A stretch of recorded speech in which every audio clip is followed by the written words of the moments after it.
Kali? Oke, kali ini kita mau gali lebih dalam nih, sebuah amalan penting dari sumber yang kita pakai. Ceramah YouTube, judulnya Tips Agar Dijauhi Syaiton. Riyadhus Shalihin. Fokusnya itu sebuah doa. Pendek aja tapi penting banget. Yang dianjurkan dibaca pas kita keluar rumah. Betul. Tujuannya ya jelas ya, minta perlindungan Allah dari gangguan setan, terus juga bahaya-bahaya lain kan? Macam-macam ya bahayanya. Iya. Doa intinya kan, Bismillahi, tawakkaltu 'alallah, la haula wala quwata illa billah. Nah, ini dia yang mau kita bedah bareng-bareng. Apa sih rahasia di baliknya buat kita sehari-hari? Siap. Mungkin ada yang mikir ya, loh, keluar rumah sebentar aja kok pakai doa khusus gala sih? Itu kan kadang ke warung sebelah doang misalnya. Nah, iya. Sering tuh anggapan gitu. Tapi sumber ini ngingetin kita. Begitu kita keluar rumah, itu kita masuk zona yang ya nggak pasti. Ya pasti gimana maksudnya? Iya, banyak faktor tak terduga.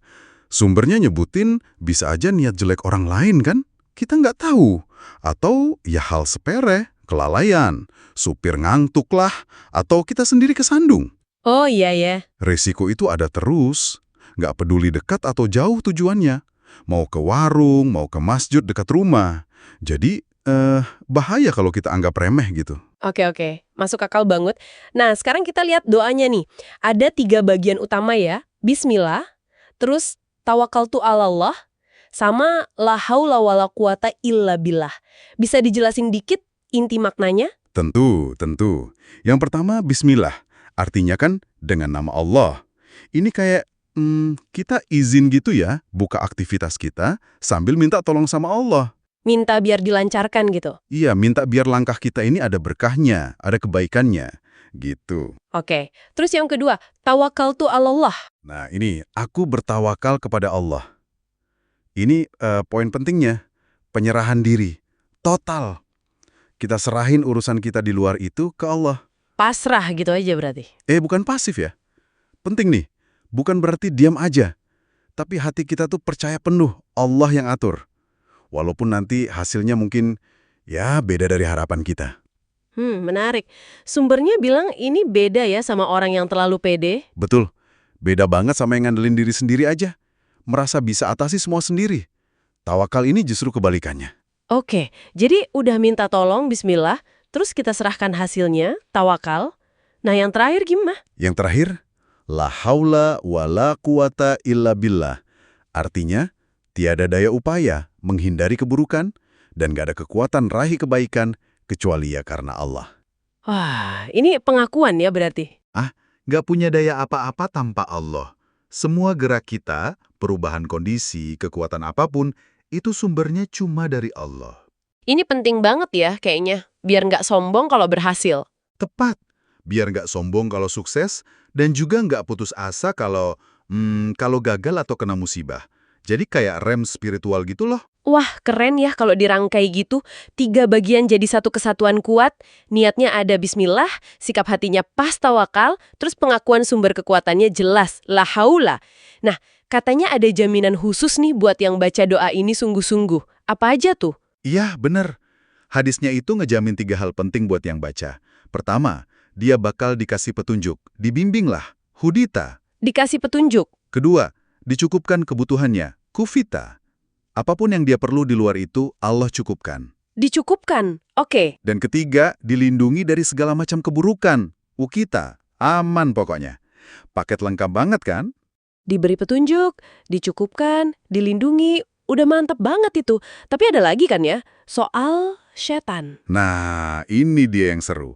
Disebut juga, wa'adha'ata naha anhu asyaiton. Artinya, setan bakal nyingkir dari dia. Nyingkir. Mundur gitu. Iya, mundur teratur. Setan yang tugasnya gangguin manusia itu jadi menjauh. Kok bisa gitu? Kenapa setannya takut? Ada penjelasan lagi nih dari riwayat Abu Daud, sumbernya juga kutip nih. Jadi pas orang baca doa ini, katanya setan itu bakal ngomong ke temennya sesama setan.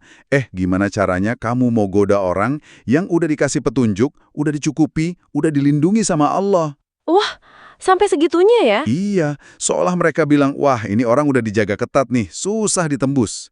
Ini nunjukin betapa kuatnya doa ini jadi benteng pertahanan kita. Gila, kuat banget ya efeknya. Tapi Saya jadi kepikiran nih. Kadang kan kita ngerasa udah baca doa, udah rutin, tapi kok ya masih aja kena apes atau kejadian gak enak gitu. Gimana tuh penjelasannya? Pertanyaan bagus itu. Dan sumbernya juga bahas kok. Jadi ada beberapa kemungkinan ya. Pertama, bisa jadi musibah kecil yang nimpa kita itu sebenarnya cara Allah ngelindungin kita dari bahaya yang jauh lebih gede lagi, yang kita nggak sadar. Oh gitu ya, bisa jadi ya. Bisa jadi. Atau kemungkinan kedua, ya memang itu bagian dari takdir terbaik yang Allah udah siapin buat kita. Mungkin hikmahnya belum kelihatan aja saat itu. Kuncinya, jangan sampai kejadian gitu bikin kita jadi ragu sama doa atau sama Allah. Oke, jadi jangan sampai kita nyepelehin doa ini cuma karena tujuannya deket atau malah lupa baca karena ngerasa aman lah gitu ya. Persis. Sumbernya bahkan nyinggung kalau kita sampai lupa, bisa jadi itu tanda hati kita kurang nyantol, kurang bergantung sama Allah. Intinya balik lagi ke tawakan tadi. Ketergantungan hati ya. Iya, doa ini kan simbol lisan dan fisik dari tawakal kita. Makanya penting bacanya tuh nggak cuma di mulut, tapi hatinya ikut hadir. Resapi maknanya, yakin sama janji Allah. Oke. Jadi jelas banget ya, doa keluar rumah ini walau singkat bukan sekedar rutinitas, tapi ini kayak pernyataan iman kita yang komplit. Minta tolong, pasrah total, sekaligus ngakuin cuma Allah yang punya kekuatan. Benteng perlindungan yang, menyeluruh ya. Benar sekali. Dan ini mungkin bisa jadi bahan renungan buat Anda di rumah.